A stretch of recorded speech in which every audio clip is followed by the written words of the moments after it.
நீங்க உண்மையாவே தியானம் கத்துக்கிட்டு அது தினமும் பண்ணணும்னு நினைச்சீங்கன்னா இது ஒன்னே ஒண்ணுத்த மட்டும் பண்ணா போதும். அதுக்கு முன்னாடி தியானம் என்பது தானா நடக்கிறது. அதுக்கான சூழ்நிலையை உருவாக்கி கொடுத்துட்டீங்கன்னா தியானம் தியானா நடக்கும். யாரும் தியானத்தை பழகிறதோ கத்துக்கிறதோ எல்லாம் முடியாது.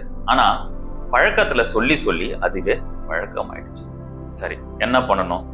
மூச்சு மேல மட்டுமே கவனம். மூச்சு இழுக்கிறீங்க, வெளியே விட்டுறீங்க. மூச்சு இழுக்கிறீங்க, வெளியே விட்டுறீங்க.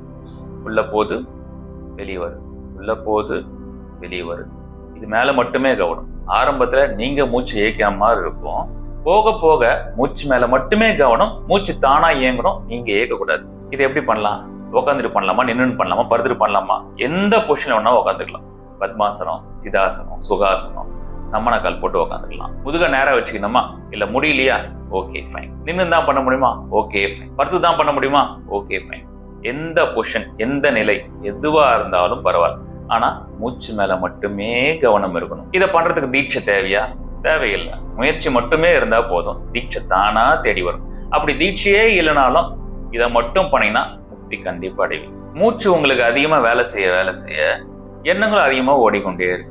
மூச்சு குறைய குறைய அல்லது ஸ்லோ டவுன் ஆக ஆக எண்ணங்களும் குறைவாகும். இதே மாதிரி மூச்சு மேல கவனம் செலுத்த செலுத்த அது குறைவு ஆக ஆக என்ன உண்மை உங்களுக்கு தெரியணுமோ அது உங்களுக்கு தெரியும்.